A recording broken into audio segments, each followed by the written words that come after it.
어, 한 달 만에 다시 설교인데 한 달씩 지금 세 번째 달로 신명기를 같이 하고 있습니다. 좀 한 달마다 신명기를 하고 있어서 많이 헷갈리시겠지만 오늘의 말씀을 기억하시고 앞에 약간의 요약을 해드리겠습니다.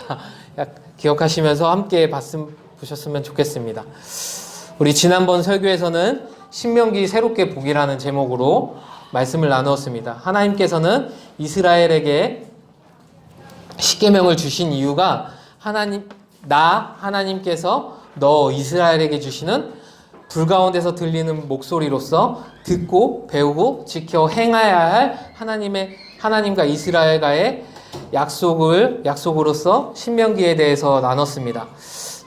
우리가 이 신명기에서 그 당시에 지난주에 주셨던 말씀은 호렙산에서 주신 십계명에 대한 말씀이었습니다. 이 십계명에 주신 이유는 우리가 이 십계명을 통하여서 하나님께 먼저 나아가고 그리고 하나님께서 주신 십계명을 듣고 배우고 지키고 행하기까지 하라는 하나님의 말씀을 주신 것입니다. 오늘 우리 신명기 5장 2절에서 3절 함께 보도록 하겠습니다.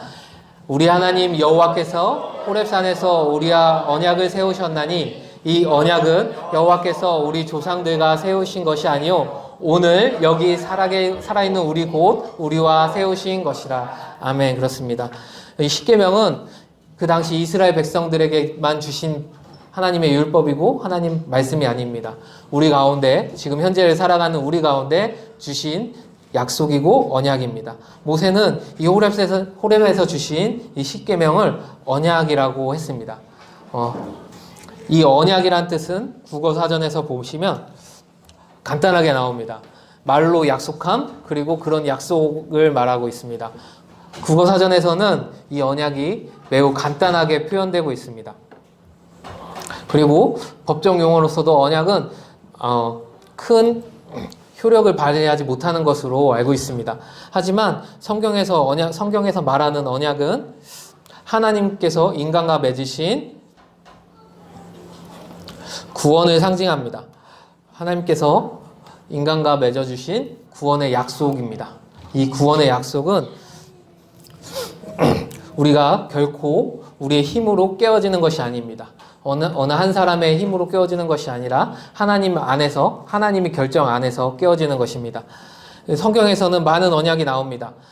서로 쌍방간에 할 수 있는 언약이 나오고요. 한쪽에 강한 힘을 가진 한쪽에서 주도하여 맺어지는 일방 언약이 있습니다. 마지막으로 하나님께서 우리와 맺으신 구속의 언약이 있습니다.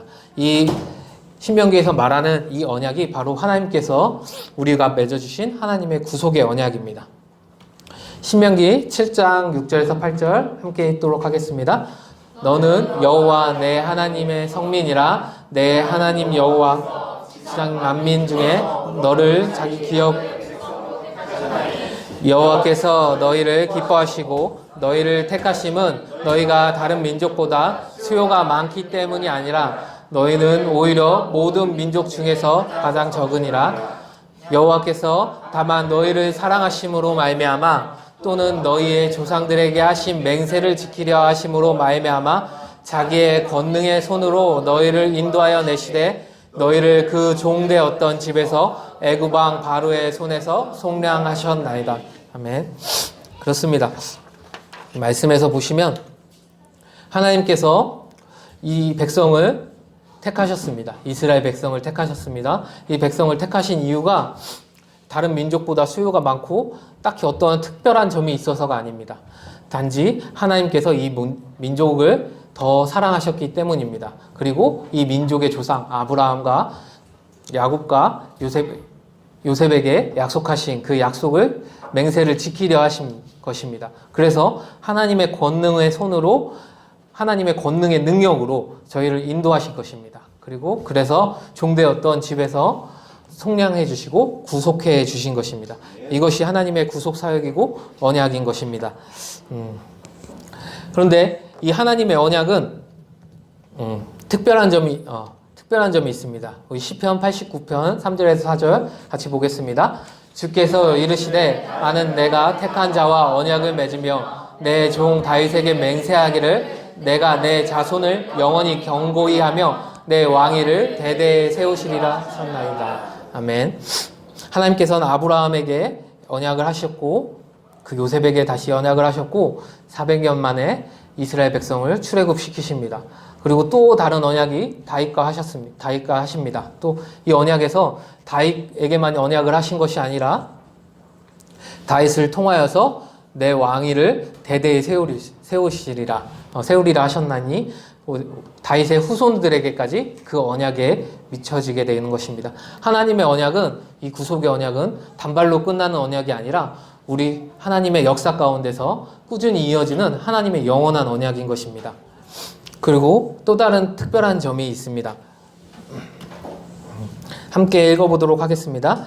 해질 때에 아브라함에게 깊은 잠이 임하고 큰 흑암과 두려움이 그에게 임하였더니 여호와께서 아브라함에게 이르시되 너는 반드시 알라. 내 자손이 이방에서 객이 되어 그들을 섬기겠고 그들은 400년 동안 내 자손을 괴롭히리니 그들이 섬기는 나라를 내가 징벌할지며 그 후에 내 자손이 큰 재물을 이끌고 나오리라.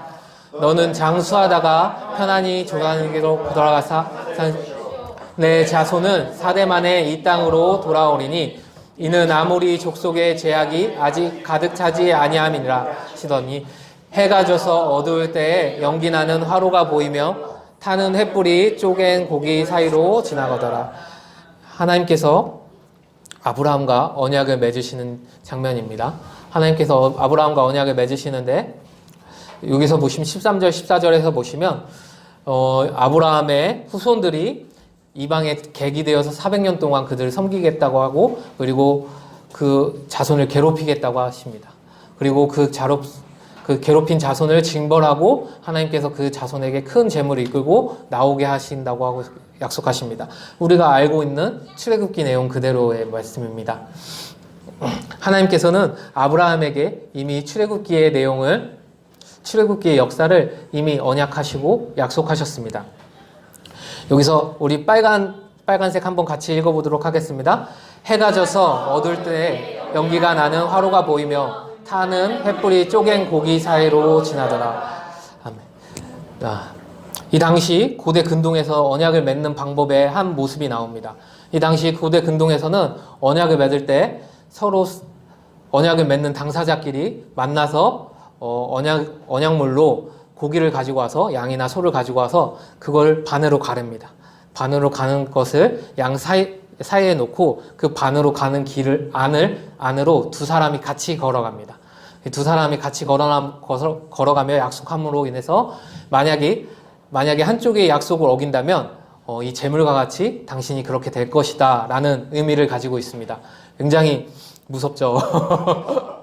언약을 어기는 것은 굉장히 중요한 것입니다. 언약은 말로 하는 언약이지만 굉장히 이 당시 고대 근동 사회에서 굉장히 큰 힘을 가진 것이었습니다. 큰 힘을 가진 약속이었고 서로를 죽이기까지 할 수 있는 권한이 있는 약속이었습니다. 방금 말씀드렸듯이 이 재물 사이를 두 사람이 함께 걸어간다고 하고 있습니다. 그런데 12절 보시면 해질 때에 아브라함에게 깊은 잠이 임하고 흑암과 두려움이 그에게 임하였더니 하나님께서 갑자기 아브라함을 재우십니다. 아브라함을 재우시는데 아브라함이 재우시기까지 그 언약을 맺으시고 17절에 보시면 하나님께서 불타는 횃불로 임하셔서 쪼갠 고기 사이로 지나십니다. 근데 이 쪼갠 고기 사이로 지나실 때 하나님께서는 아브라함과 함께 가지 않으십니다. 여기에 하나님의 구속의 언약에 특별한 점이 있습니다. 이 언약은 당시 고대 근동의 언약은 쌍방 언약이었습니다. 어느 한쪽이 약속을 어긴다면 나머지 한쪽은 그 약속에 대해서 책임을 무조건 져야 하는 것입니다. 하지만 하나님께서는 이 당시 이스라엘 민족 가운데 이 아브라함의 자손과 아브라함에게 약속을 하실 때 하나님께서는 하나님 혼자 약속하신 것입니다. 하나님께서 약속하시고 하나님께서 구원을 베푸시기로 약속하신 것입니다.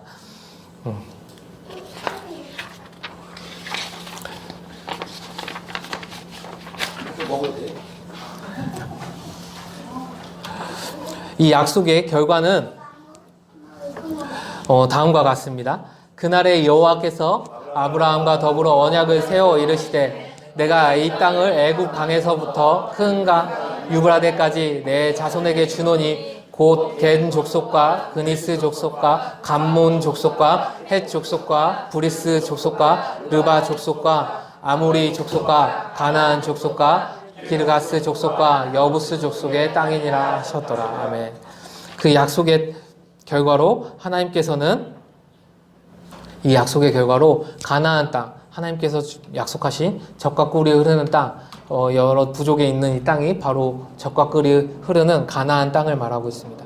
하나님께서는 이 가나안 땅을 약속의 증표로 주시기로 하셨습니다. 에베소서 2장 5절에서 10절 함께 읽도록 하겠습니다.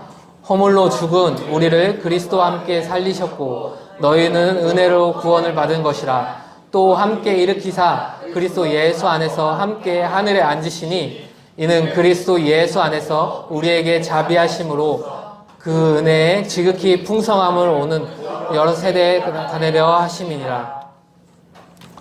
너희는 그 은혜에 의하여 믿음으로 말미암아 구원을 받았으니 이것은 너희에게서 난 것이 아니요 하나님의 선물이라. 행위에서 난 것이 아니니 이는 누구든지 자랑하지 못하게 함이라. 이 약속이 신약으로 넘어와서 하나님의 구원의 약속이 되었습니다. 예수 그리스도께서 우리의 허물로 인하여 우리를 죽으셨고 그 예수님의 십자가의 보혈로 말미암아 우리는 살았습니다. 이 은혜는 하나님의 이 은혜로 구원을 우리가 받았고 이 은혜는 하나님이 우리에게 주신 선물인 것입니다. 이 약속은 특별하다고 말씀드렸는데 그 언약이 특별한 언약이 아브라함에게서 모세에게로 그리고 다시 모세에게서 예수 그리스도에게로 그리고 예수 그리스도에게서 오늘날 우리에게로 이어지고 있는 것입니다. 우리가 그리스도의 십자가의 보혈로 말미암아 구원받으신 줄 믿으십니까? 네. 그렇게 고백하고 계십니까? 네. 아멘. 그 고백이 우리 삶 가운데 계속적으로 이어지고 더 나아가 그 고백이 우리에게서만 끝이는 것이 아니라 우리 자손에게도 당시 하나님께서 이스라엘 백성에게 영원토록 약속하신 것처럼 다윗의 후대에게 영원토록 약속하신 것처럼 우리의 백성에게도 영원토록 약속되어지길 소망합니다. 이 언약이 신약에 이르러 그리스도의 피와 희생의 십자가로 영원한 새 언약이 되었습니다. 에베소서 2장 12절에서 13절에서는 조금 더 자세히 말씀하고 계십니다. 에베소서 12장 13절 죄송합니다. 12장 13절이 앞에 여기 있네요. 자, 함께 읽도록 하겠습니다. 그때 너희는 그리스도 밖에 있었고 이스라엘 나라 밖에 있었고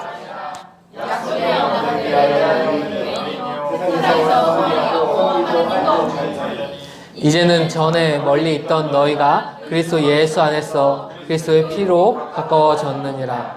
아멘. 그 언약의 약속이 이스라엘 민족을 넘어서 다시 우리 가운데, 우린 이방인입니다. 우리 이방인들 가운데로 이어졌습니다. 이어진 언약이 자, 히브리서 함께 읽도록 하겠습니다. 양들의 큰 목자이신 우리 주 예수를 영원한 언약의 피로 죽은 자 가운데서 이끌어내신 평강의 하나님이 모든 선한 일에 너희를 온전하게 하사 자기 뜻을 행하게 하시고 그 앞에 즐거운 것을 예수 그리스도로 말미암아 우리 가운데서 이루시기를 원하노라. 그에게서 세생 무고토록 있을지어다. 아멘. 히브리 기자는 양들의 큰 목자이신 우리 예수님의 언약의 피로, 영원한 언약의 피로 우리를 하나님의 평강의 하나님께로 이끌어내었다고 하고 있습니다. 그래서 이 모든 선한 일에 우리는 온전하게 하나님의 뜻대로 행해야 된다고 말하고 있는 것입니다.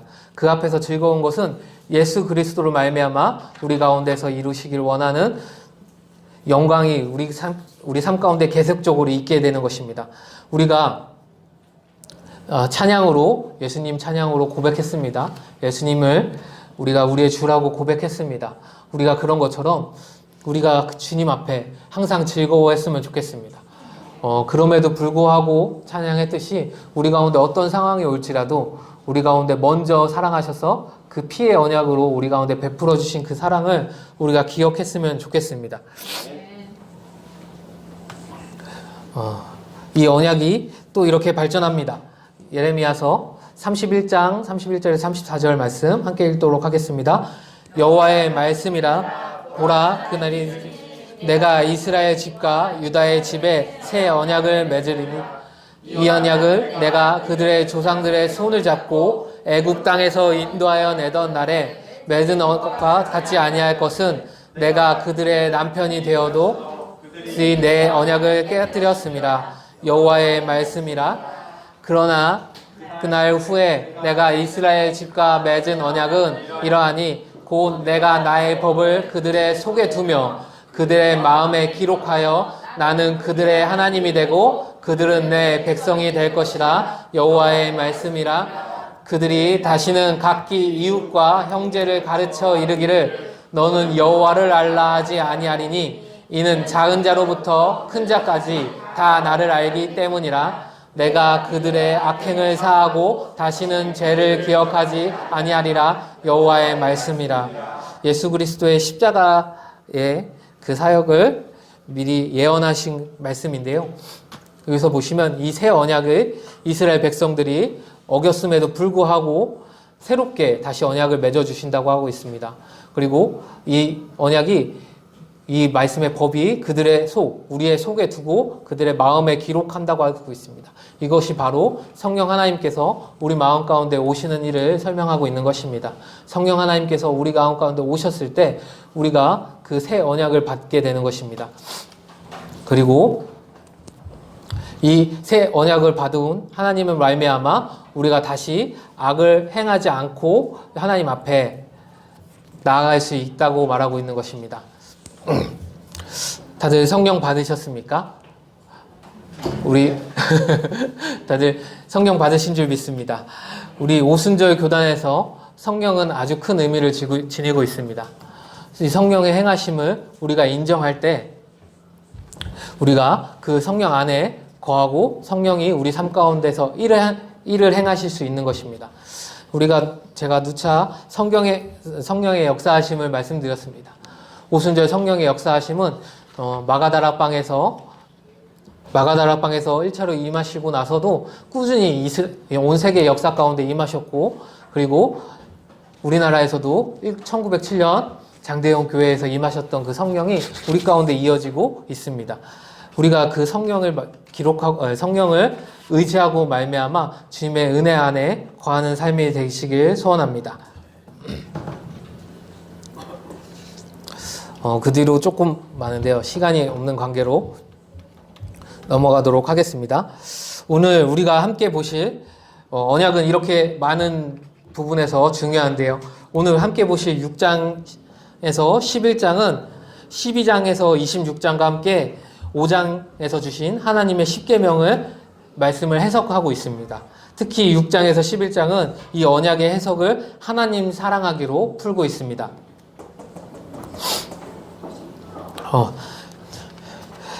특히 6장에서 11절에 중심되는 구절은 신명기 5장 6절입니다. 함께 읽도록 하겠습니다. 나는 너를 애굽 땅 종되었던 집에서 인도하여 낸 내 하나님 여호와라. 아멘.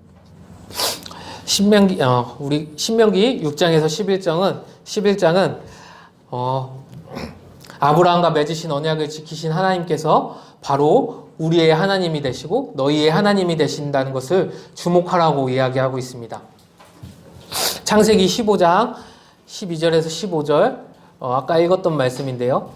이렇게 아브라함에게 약속하셨던 것이 이스라엘 백성에게 이어졌고, 그리고 이 이스라엘 백성에게 이어진 것이 모세 때 이어졌습니다. 그래서 이 이스라엘 백성들이 출애굽을 하게 되었고 주님 앞에 가나안 땅에 앞두게 되었습니다.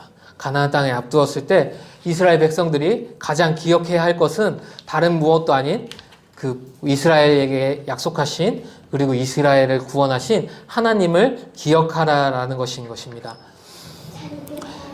특히 신명기 6장에서 11장은 여러 가지 내용을 담고 있습니다.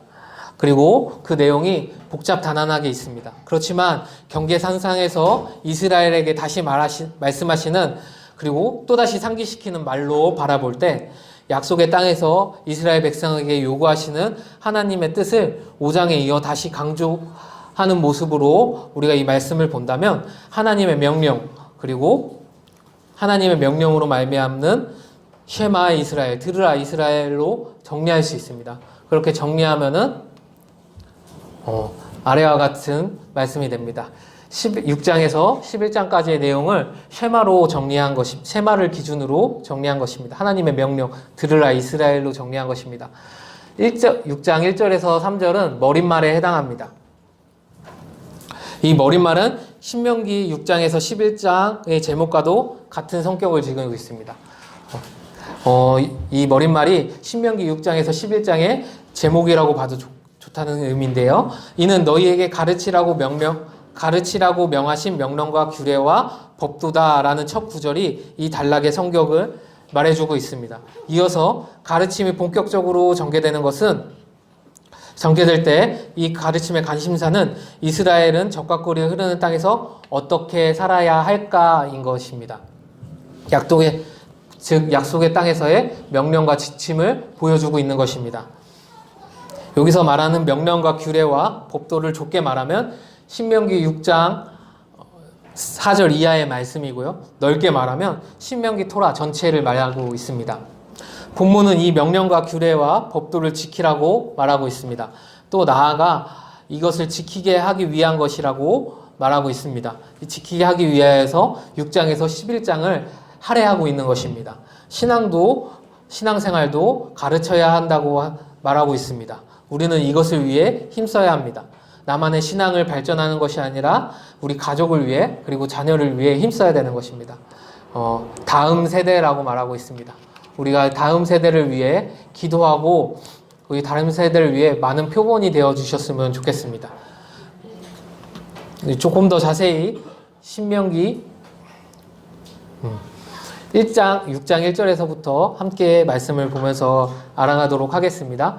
이는 곧 너희 하나님 여호와께서 너희에게 가르치라고 명하신 명령과 규례와 법도라. 너희가 건너가서 차지할 땅에서 행할 것이니, 이스라엘은 젖과 꿀이 흐르는 땅으로 들어가야 합니다. 이 젖과 꿀이 흐르는 땅으로 들어갈 때 어떻게 살아야 될 거냐, 어떻게 살아야 할까 할 때 하나님께서는 이미 6장 1절에 답을 주시는 겁니다. 명령과 규례와 법도를 그 땅에서 행하라고 말하고 있습니다. 이어서 2절에서 3절 같이 읽도록 하겠습니다. 곧 너와 내 아들과 내 손자들이 평생에 내 하나님 여호와를 경외하며 내가 너희에게 명한 그 모든 규례와 명령을 지키게 하기 위한 것이며 또 내 나를 장구하게 하기 위한 것이라. 그것을 행하라. 그리하면 내가 복을 받고 내 조상들의 하나님 여호와께서 내게 허락하신과 같이 젖과 꿀이 흐르는 땅에서 내가 크게 아멘. 이스라엘은 하나님이 약속하신 땅에서 하나님이 명령하신 이 명령을 지켜 행해야 합니다. 명령과 규례와 법도입니다. 이 명령과 규례와 법도는 단지 가나안 땅에 들어간 이스라엘에게만 소용이 있는 것이 아닙니다. 바로 우리 삶을 살고 있는 우리의 시대를 살고 있는 우리에게도 이어지는 말씀입니다. 이 법과 규례와 율법이 바로 신명기 6장 4절에서부터 이어지는 말씀입니다. 이스라엘아 들으라, 우리 하나님 여호와는 오직 유일하신 여호와시니. 율례를 시작하면서 하신 말씀이 하나님이 어떤 분이신가를 다시 한번 묻고 있습니다. 이 말씀을 히브리어를 직역하면 야훼는 우리 하나님이시다, 오직 야훼만이라는 뜻이 됩니다. 오직 야훼만이 우리의 하나님이시라는 것입니다. 이 말씀이 말하고자 하는 것은 이스라엘의 하나님은 오직 하나님 한 분이신 하나님이신 것입니다. 이집트에서는 아몬레 여러 가지 신들이 있었습니다. 이집트에서 10가지 재앙은 이집트에 있는 온갖 신을 제하는, 그 신을 밟아 이기는, 하나님께서 밟고 이기시는 사건을 나타내고 있습니다. 곧 성경 공부에서 배우실 겁니다. 조만간 금방 나오실 건데요. 그때 보시면 이집트의 각 재앙마다 이집트의 여러 신들을 상징하고 하나님께서는 그 신들을 밟아 이기십니다. 그리고 이스라엘 사람들의 가운데 말씀하고 계십니다. 오직 하나님만이 유일한 여호와시다라고 말한 것입니다. 이제 그 이스라엘이 가나안 땅에 들어가면 바알과 아세라 그리고 바벨론의 마르두이라는 신들을 만나게 됩니다. 가나안 땅에 이미 정착한 신들입니다. 많은 사람들이 믿고 있는 그 신들입니다. 그리고 이스라엘 사람들보다 훨씬 많은 사람들이 믿고 따르고 있는 신들입니다. 그런데 그 신들의 땅으로 들어가야 될 가나안이 이스라엘이 가장 먼저 생각해야 할 것은 바로 하나님, 유일하신 하나님뿐이라는 것입니다. 모세는 이렇게 노래합니다. 여호와여, 신중에 주와 같은 자가 누구리이까? 주와 같이 거룩함으로 영광스러우며 찬송할 만한 위엄이 있으며 기이한 일을 행하는 자가 누구니까? 아멘. 하나님께서는 모세의 고백처럼 기이한 일을 행하시고 찬송할 만한 위엄을 가지신 분이십니다. 그리고 거룩한 분이십니다. 이스라엘 백성은 이집트에서 출애굽하는 기간 동안 그리고 출애굽하고 나서 광야에 생활하는 동안 이것을 경험하였습니다. 하지만 그 경험이 온전한 경험만은 아니었습니다. 출애굽 1세대는 이 경험 가운데 하나님을 온전히 믿지 못함으로 죽음에 이르렀고 출애굽 2세대가 이 경험을 다시 한번 하게 됩니다. 모세는 출애굽 2세대에게 다시 한번 이렇게 강조합니다. 이스라엘아 들으라, 우리 하나님 여호와는 오직 유일하신 여호와시다라고 말합니다.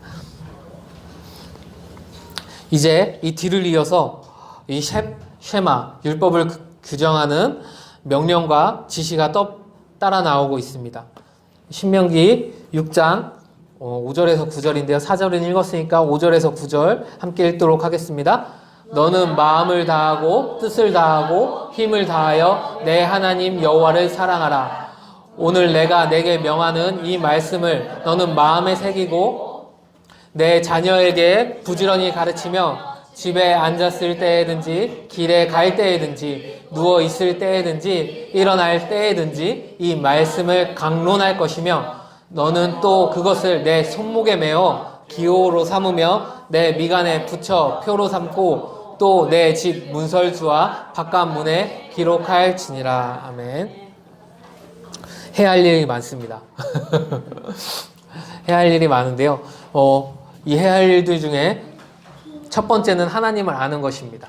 첫 번째는 하나님을 아는 것이고 두 번째 5절 바로 말씀하시는 것이 너는 마음을 다하고 뜻을 다하고 힘을 다하여 내 하나님 여호와를 사랑하라인 것입니다.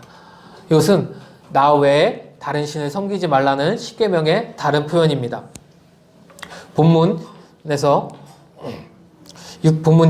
9절은 사랑의 6절에서 9절은 또한 하나님을 사랑하는 실천의 모습을 보여주고 있습니다. 우선 율법이 바로 하나님을 사랑하는 것이고 이 사랑하는 것을 어떻게 표현하냐?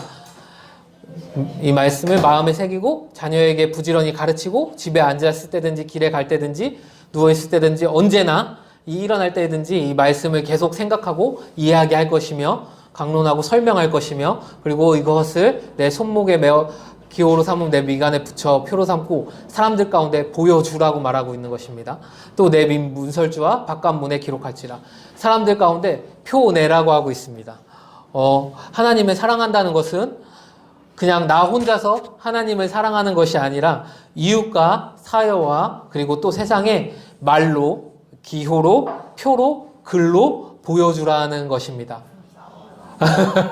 네, 거룩한 싸움을 계속 행하시길 바랍니다. 이게 거룩한 싸움을 계속 듣다 보면 사람이 바뀌게 되어 있습니다. 그것을 위해 함께 기도하겠습니다. 하나님께서는 이 사랑을 세상을 대하여 향하여 그리고 위하여 움직이라고 말하고 계십니다. 하나님의 사랑은 멈춰 있는 것이 아닙니다. 하나님의 사랑은 움직이는 것입니다. 우리가 그 움직임을 행하는 것이 하나님의 율법을 행하는 것이고 하나님을 사랑하는 것입니다. 이 뒤에 이스라엘 과거를 되돌아보게 하는 설명이 6장 10절에서 25절에 이어집니다. 이스라엘의 실패를 계속적으로 말하면서 이 실패를 반면교사 삼으라고 지적합니다. 이스라엘은 바로에게 종살이하였고 하나님 앞에 구원받아야 될 사람들이었습니다. 6장 12절 그리고 21절 함께 읽도록 하겠습니다. 너는 조심하여 너를 애굽 땅 종되었던 집에서 인도하여 내신 여호와를 잊지 말고 너는 내 아들에게 이르기를 우리가 옛적 애굽에서 바로의 종이 되었더니 여호와께서 권능의 손으로 우리를 애굽에서 인도하셨나니. 아멘. 이스라엘의 실패를 이야기하면서 그 중에서도 이스라엘이 애굽 땅에 들어가 있었던 일을 말하고 있습니다. 바로의 종되었던 일을 말하고 있습니다. 우리는 이집트보다 더 심한 현대를 살고 있습니다. 지금 살기 빡빡한 세상이고요. 정말 교회 다닌다면 말 한마디 하기 쉽지 않은 세상에 살고 있습니다. 얼마 전에 지하철 타고 집에 가다가 어떤 분께서 아직도 그런 용감한 일을 하시는 분이 있어서 제가 굉장히 감동을 했는데 지하철에서 복음을 전하신 분이셨습니다. 마스크 끼시고 방역 다 하시고 아주 큰 목소리도 아니고 한 칸에 한 줄에만 들릴 수 있는 목소리로 말씀하셨습니다. 그분이 제 앞에 지나갈 때 제가 저분을 위해서 기도해야겠다라는 생각으로 기도를 막 시작하려고 하는데 띵동 띵동 합니다. 그러더니 지하철 역사에서 지하철 내에서 종교 활동하시는 분은 당장 멈춰주시고 내려주시기 바랍니다. 라는 방송이 나오고 있었습니다. 살기 쉽지 않은 세상입니다. 하나님 복음 전하기 쉽지 않은 세상입니다. 저 기도도 한 입도 떼지 못하고 그 시간에 벙쪄 있었습니다. 벙쪄 있을 때 제가 한순간이라도 더 기도했으면 그분께서 더 말씀을 전하실 수 있지 않았나? 아니면 내가 더 일어나야 되지 않았나? 라는 생각을 하면서 많은 반성을 하게 됐는데요. 또한 우리가 사회에 나가서도 직장에서도 우리 주변 사람들에게서도 하나님을 믿는 사람이라고 이야기할 경우 많은 사람들이 원하는 하나님을 믿는 사람들에게 원하는 모습을 보여줘야 합니다. 예수 믿는 사람이 왜 저래? 예수 믿는 사람이 저러면 안 되지 라는 말을 듣지 않기 위해서 우리는 꾸준히 노력해야 합니다. 그것이 우리의 가시가 되고 우리의 걸림돌이 되고 우리 신앙의 걸림돌이 될 때도 있습니다. 그렇지만 우리가 그것을 아까 이야기했듯이 그 계명을 사랑 가운데 보여주기 위해 노력하는 우리가 되었으면 좋겠습니다. 그리고 그것을 해야 하는 이유가 있다면 바로 하나님께서 이스라엘을 애굽에서 구원하셨듯이 우리를 먼저 죄에서 십자가의 사랑으로 구원하셨기 때문입니다. 신앙의 반대말은 불신앙이 아니라고 합니다. 바로 신앙의 반대말은 풍요입니다. 지금은 너무 말씀의 풍요와 여러 가지 풍요의 삶의 풍요의 시대에 살고 있습니다. 우리가 이 풍요에 젖어들어서 하나님의 사랑을 기억하지 못하고 하나님의 사랑을 나타내지 못할 때 우리가 바로 신앙에 반대되는 모습을 보여주게 되는 것입니다. 하나님께서는 이 말씀을 이스라엘의 실패를 계속적으로 이야기하시는 이유가 뭐냐면 이 불신앙의 모습, 풍요의 모습을 이스라엘이 이 가나안 땅 풍요의 땅으로 들어갈 때 이 풍요에 젖어서 하나님을 잊어버리지 말라고 말하고 있는 것입니다. 하나님께서는 이 풍요를 잊어버리면 이렇게 된다고 말씀하시고 있습니다. 너희 중에 계신 너희 하나님 여호와는 질투하신 하나님이신즉 너희 하나님 여호와께서 내게 진노하사 너를 지면에서 멸절시킬까 두려워하노라. 아멘. 하나님께서는 질투하시는 하나님이십니다. 우리 질투하신 하나님의 사랑을 기억하셨으면 좋겠습니다. 이 질투하신 하나님의 사랑을 우리가 기억하시면서 우리의 신앙생활을 할 때 우리가 하나님의 은혜 안에 거하실 줄 믿습니다. 이집트에서는 이스라엘 백성들이 이집트의 종이었습니다. 바로의 종이었습니다. 가나안에서는 하나님을 섬겨야 합니다. 하나님께서는 그것을 원하고 계십니다. 하나님께서 바라시는 신앙이 바로 이곳에 있습니다. 우리 함께 말씀 읽어보도록 하겠습니다. 신명기 17장 그리고 7장 17절 함께 8장 17절까지 함께 읽어보도록 하겠습니다. 내가 혹시 심중에 이르기를 이 민족이 나보다 많으니 내가 어찌 그를 쫓아낼 수 있으리요 하리마는 내가 마음에 이르기를 내 능력과 내 손의 힘으로 내 이 재물을 얻었다 말할 것이라. 우리 한 절 더 읽도록 하겠습니다. 내 하나님 여호와께서 그들을 내 앞에 쫓아냈을 때 내가 심중에 이르기를 내 공의로움에 말미암아 여호와께서 나를 이 땅으로 인도하여 그것을 차지하게 하셨다 하지 말라. 이 민족이 악함으로 말미암아 여호와께서 그들을 내 앞에서 쫓아내심이니라. 아멘. 여기서 주목해야 될 단어들이 있습니다. 내가 혹시 심중에 이르기를, 그리고 8장 17절을 보면 내가 마음에 이르기를, 그리고 9절 4절에 보시면 내 하나님 내 공의로 내가 심중에 이르기를 내 공의로라고 말하고 있습니다. 두 번째 줄 마지막에 있는데 내가 심중에 이르기를, 세 가지 단어가 똑같은 단어입니다. 똑같은 단어로 말하고 있습니다. 그 전에 이스라엘 하나님께서 말씀을 선포하실 때 쉐마 이스라엘, 들으라 이스라엘이라고 말하고 있습니다. 그것은 하나님의 말씀입니다. 이 하나님의 말씀에 반대로 심중에 이르기를, 우리의 말이 나오고 있습니다. 하나님께서는 질투하시는 하나님이라고 하고 계셨습니다. 말씀하셨습니다. 하나님께서 바라시는 신앙이, 하나님께 이스라엘의 이집트의 종되었던 사람 이스라엘이 가나안에서는 하나님을 섬겨야 된다고 원하고 계신다고 말씀드렸습니다. 이것은 바로 주어를 바꾸는 일입니다. 이집트에서 하나님으로, 그리고 내 삶의 주체를 나 자신에서 하나님으로, 그리고 세상에서 하나님으로, 그리고 우리가 온전히 믿어야 할 하나님께로만으로 우리가 이 주체를 바꿔야 하는 것입니다.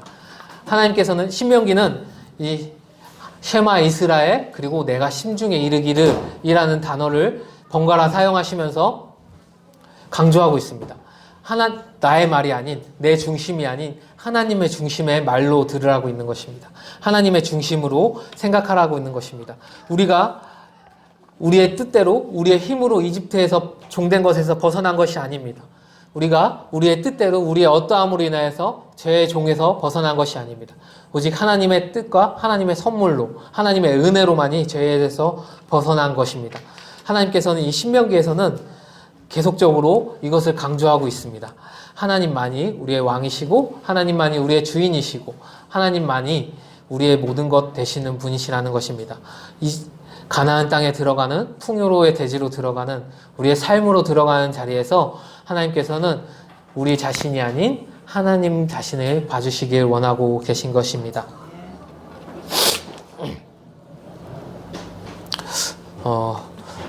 목사님께서 40분까지 하라 그랬는데 벌써 38분이네요. 아직 많이 남았는데, 다음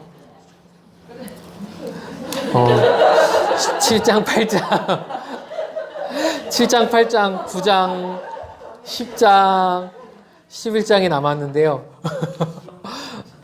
죄송합니다. 네? 45.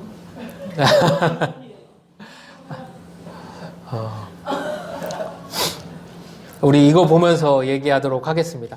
신명기 7장은 하나님께서 그들의 수를 의지하지 말라고 말씀하고 있습니다. 신명기 7장에 들어갔을 때 심중에 이르기를이라는 주의사항을 말씀하시면서, 신명기 7장은 이스라엘이 그 가나안 땅에 들어갔을 때 자신의 수로 이겼다, 자신의 힘으로 이겼다라는 것을 말할 때 그것을 말하지 말라고 강조하고 있습니다. 제가 7장 17절 말씀 읽어드리도록 하겠습니다.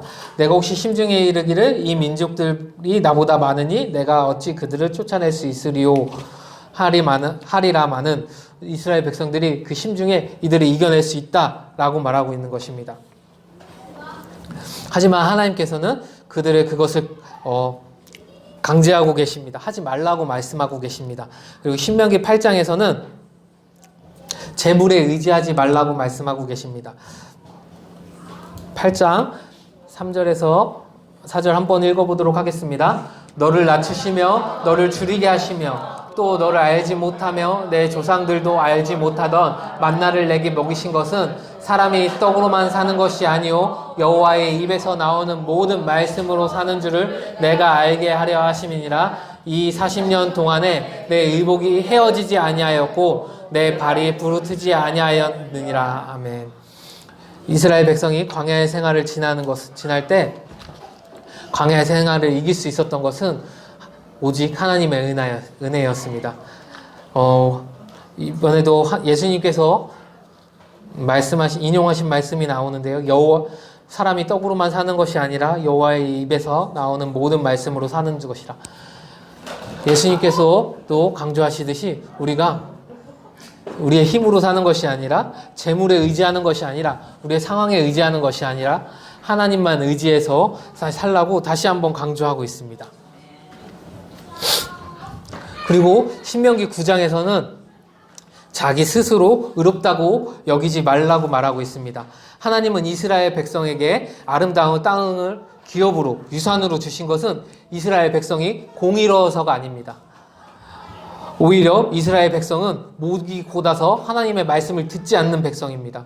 그 단적인 예가 호렙산에서 이스라엘이 만들어 섬긴 송아지 우상인데요. 우리 신명기 9장 5절에서 6절 함께 읽어보도록 하겠습니다. 내가 가서 그 땅을 차지함은 내 공의로 말미암도 아니며 내 마음이 정직함으로 말미암도 아니오. 이 민족들이 악함으로 말미암아 내 하나님 여호와께서 그들을 내 앞에서 쫓아내심이나 여호와께서 이같이 하심은 내 조상 아브라함과 이삭과 야곱에게 하신 맹세를 이루려 하심이니라. 그러므로 내가 알 것은 내 하나님 여호와께서 내게 이 아름다운 땅을 기업으로 주신 것이 내 공의로 말미암는 것이 아니라 너는 목이 곧은 백성이니라. 아멘. 하나님께서는 이스라엘 백성이 다시 한번 하나님의 은혜를 기억하라고 말씀하고 계십니다. 계속 7장, 8장, 9장 계속 같은 내용입니다. 하나님만을 의지하라고 말하고 있습니다. 본문은 다시 이스라엘 백성의 말이 아닌 하나님의 말로 나옵니다. 하나님 말로 10장 12절이 시작합니다. 10장 12절 한번 읽어보도록 하겠습니다. 이스라엘아, 내 하나님께서 내게 요구하는 것이 무엇이냐? 곧 내 하나님 여호와를 경외하여 그 모든 도를 사랑하며 마음을 다하고 뜻을 다하고 내 하나님 여호와를 섬기고. 다시 한번 강조하고 있습니다. 내 마음을 다하고 뜻을 다하여 내 하나님 여호와를 섬기라고 말하고 있습니다. 이스라엘이 하나님께 해야 할 일들, 하나님께서 이스라엘에게 요구하시는 것은 다른 것이 아닌 것입니다. 하나님을 사랑하는 것입니다. 하나님을 온전히 의지하고 우리의 마음과 뜻을 다하여 하나님을 사랑하는 거 섬기라고 말하고 계신 것입니다. 그리고 이 사랑은 다른 것으로 표현되는 것이 아니라 신명기 10장 12절 읽어보도록 하겠습니다. 이스라엘아, 내 하나님 여호와께서 내게 요구하는 것이 무엇이냐? 내 모든 도를 행하고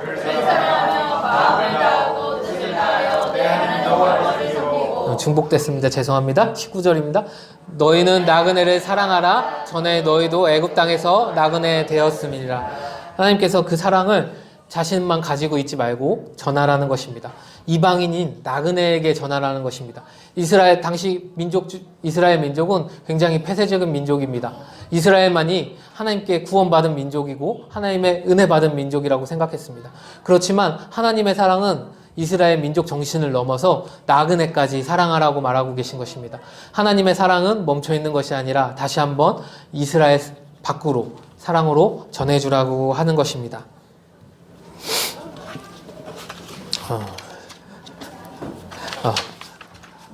45. 하나님께서는 다시 마지막으로 신명기 6장 12절에 넘어갔을 때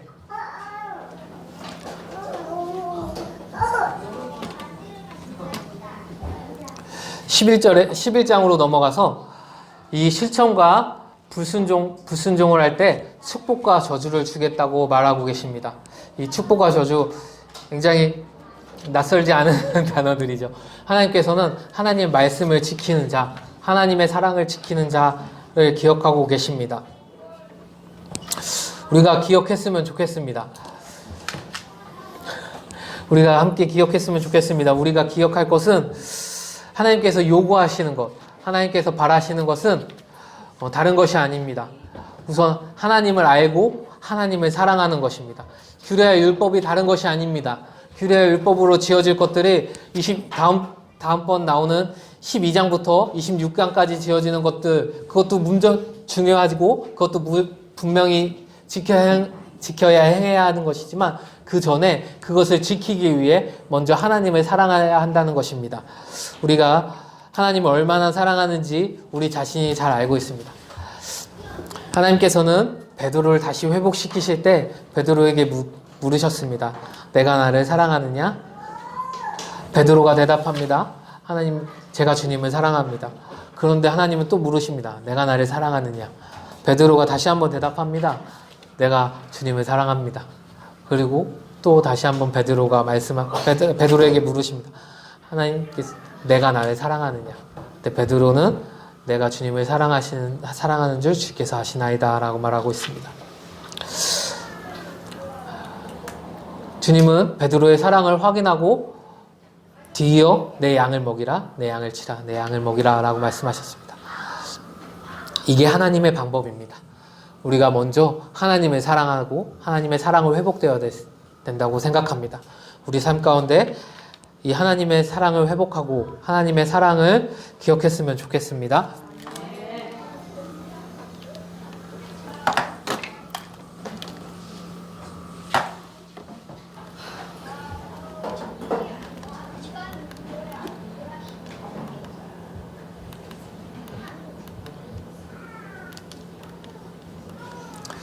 우리 함께 찬양하겠습니다. 이 찬양할 때 이 찬양의 고백이 우리 고백이 되었으면 좋겠고, 이 믿음의 원류가, 이 믿음이 우리 삶에 있는 이유가 하나님의 사랑을 우리가 아는 것에 있었으면 좋겠습니다. 상은 들리고 사람들은 변하여도 나는 주를 섬기리. 주님의 사랑은 영원히 변하지 않네. 나는 주를 신뢰해. 오직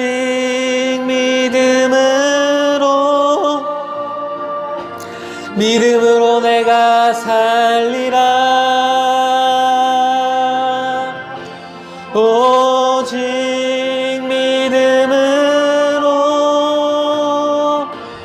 믿음으로 내가 살리라. 믿음은 들리고 사람들을 떠나도 나는 주를 섬기리. 주님의 나라는 영원히 쇠하지 않네. 나는 주를 신뢰해. 오직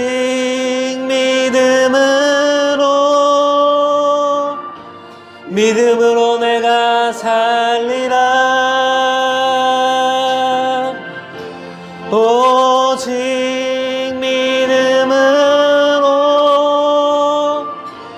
믿음으로 내가 살리라. 오직 의인은 믿음으로 말미암아 살리라. 오직 의인은 믿음으로 말미암아 살리라. 이 시간 함께 기도할 때 우리가 이 말씀, 신명기 말씀을 기억하시면서 우리가 먼저 우리의 삶의 주인이 누구이신지 확인하시고 우리의 삶을 주님께로 돌렸으면 좋겠습니다. 그리고 우리가 그 삶을 주님께로 돌려야 하는 이유가 있다면 그것이 하나님의 사랑을 아는 것입니다. 우리가 그 사랑을 회복되어지길 이 시간 함께 기도했으면 좋겠습니다. 할렐루야. 거룩하신